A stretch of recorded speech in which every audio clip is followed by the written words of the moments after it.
Assalamualaikum warahmatullahi wabarakatuh. Salam sejahtera, Om Swastiastu, Namo Buddhaya, salam kebajikan, salam Pancasila. Ya, perkenalkan, nama saya Bambang Triasmono. Kali ini akan membantu Bapak dan Ibu mempelajari terkait dengan agenda 2 terkait dengan membangun tim efektif. Sebagaimana Bapak dan Ibu ketahui, dalam agenda 2 kita telah mempelajari terkait dengan diagnosa organisasi, terkait dengan berpikir kreatif dengan pelayanan, membangun tim efektif yang sebenarnya kan pelajari, dan juga terkait dengan kepemimpinan dalam melaksanakan pekerjaan. Namun kali ini saya akan berkonsentrasi terkait dengan modul membangun tim efektif. Siap belajar? Ya. Tujuan dari materi membangun tim efektif adalah setelah mempelajari pelatihan diharapkan mampu untuk membangun dan mengelola tim kerja yang partisipatif dan efektif untuk pelaksanaan kegiatan pelayanan publik yang efisien dan efektif. Ya, kita ketahui ada 4 pokok bahasan dalam pembahasan ini. Yang pertama adalah ceramah tim efektif dalam pelayanan, yang kedua tim efektif dalam pelayanan, yang ketiga karakteristik tim kerja yang efektif, dan strategi membangun tim kerja yang efektif. Menarik bukan? Mari kita coba bahas satu persatu. Yang pertama terkait dengan ceramah tim efektif dalam pelayanan. Ya, ini akan disampaikan dalam kasus-kasus seperti contoh berikut ini. Ya, bagaimana dengan hasil ceramah tadi? Bapak Ibu sudah cukup memahami? Baik. Dan pertama terkait dengan esensi ceramah dari tim efektif dalam pelayanan, tentunya Bapak dan Ibu sudah mengetahui tentang itu. Yang kedua, kita bisa menganalisis proses dari hasil ceramah tadi. Sebenarnya tadi diskusi yang telah dilakukan oleh Bapak dan Ibu, dan pembelajaran terkait berdasarkan dari hasil ceramah. Dari hari pertama ini kita akan coba bagaimana strategi kita untuk penerapan dalam dunia kerja Bapak dan Ibu. Dan harapannya dari ceramah itu Bapak dan Ibu bisa mengetahui kondisi saat ini yang sedang dialami di unit masing-masing. Poin berikutnya dari sub terkait dengan pembahasan pertama terkait dengan cara membangun tim kerja yang efektif serta komposisinya. Dan yang keenam terkait dengan 3 kunci utama membangun tim yang efektif, dan yang ketujuh cara membangun tim kerja yang solid. Siap Bapak dan Ibu untuk mengikuti rangkaian pembelajaran kita hari ini? Ya, kita lanjutkan untuk sesi berikutnya.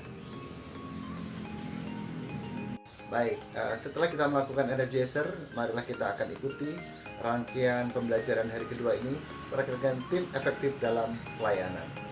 Ya, pada hari ini agendanya kita akan memiliki 5 pokok bahasan. Yang pertama terkait dengan pengertian tim efektif, yang kedua tentang tahapan membangun tim efektif, yang ketiga komposisi tim efektif, yang keempat peran kepemimpinan dalam membangun tim, dan yang kelima kolaborasi tim sukses dan efektif.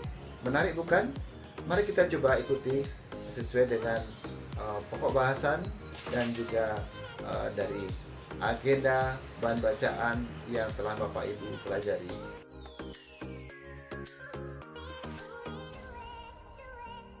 Ya, untuk pertemuan kali ini kita akan membahas pokok bahasan yang ketiga berkaitan karakteristik tim kerja yang efektif. Kami ulangi, karakteristik tim kerja yang efektif. Dari pokok bahasan ini ada 8 sub pokok bahasan.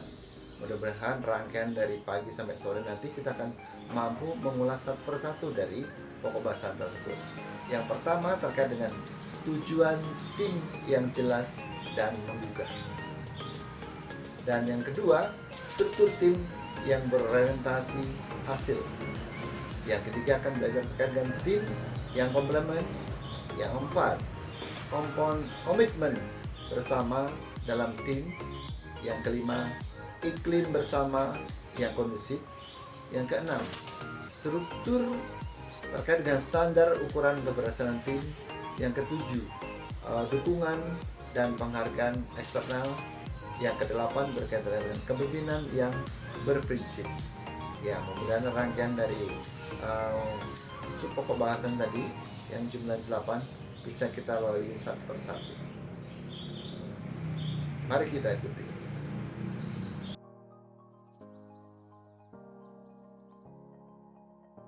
Bapak dan Ibu yang saya hormati, rangkaian pembelajaran yang telah Bapak Ibu terima, saatnya kita akan melakukan evaluasi melalui diskusi kelompok.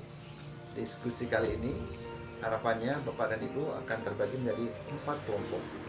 Dari 4 kelompok itu masing-masing mungkin kelompok 1 akan membahas mengapa membangun tim efektif begitu penting dalam pelayanan publik.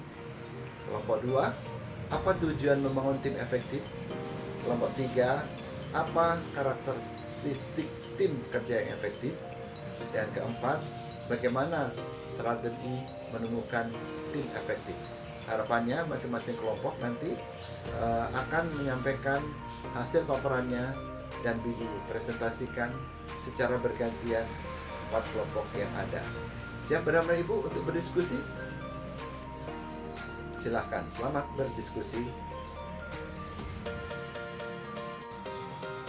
Bapak dan Ibu yang saya hormati, di sesi terakhir ini kita akan sama-sama belajar terkait dengan strategi membangun tim kerja yang efektif.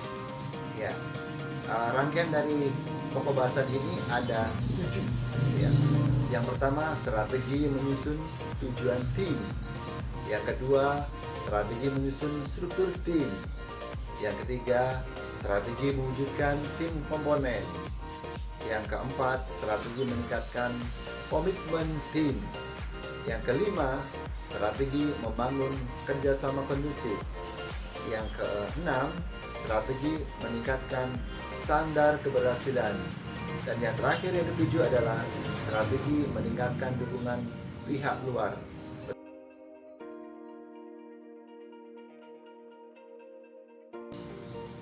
Bapak dan Ibu yang saya hormati, ya di sesi terakhir ini kita akan belajar terkait dengan pokok bahasan strategi membangun tim kerja yang efektif. Ya, kali ini ada 7 sub pokok bahasan yang akan kita pelajari. Yang pertama terkait dengan strategi menyusun tujuan tim. Yang kedua, strategi menyusun struktur tim. Yang ketiga, strategi mewujudkan tim komponen kompeten. Yang keempat, strategi meningkatkan komitmen tim. Yang kelima, strategi membangun kerjasama yang kondusif. Yang keenam, strategi meningkatkan standar keberhasilan. Dan yang ketujuh, strategi meningkatkan dukungan pihak luar. Rangkaian dari strategi dari poin 1 sampai 7 luar biasa, ini akan mendukung bagaimana strategi kita membangun tim yang efektif di unit kerja Bapak dan Ibu sekalian. Baik, kita akan coba ikuti rangkaian tersebut satu persatu.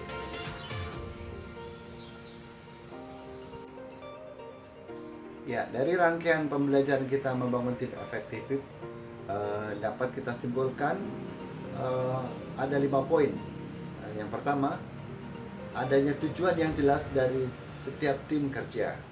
Yang kedua, adanya struktur tim kerja yang berorientasi hasil. Yang ketiga, adanya kesepakatan standar kerja yang akan dibentuk. Dan keempat, adanya peta komitmen kerja dari setiap anggota dan adanya kemauan. Dan yang kelima, setiap anggota kelompok untuk membangun iklim tim kerja yang kondusif.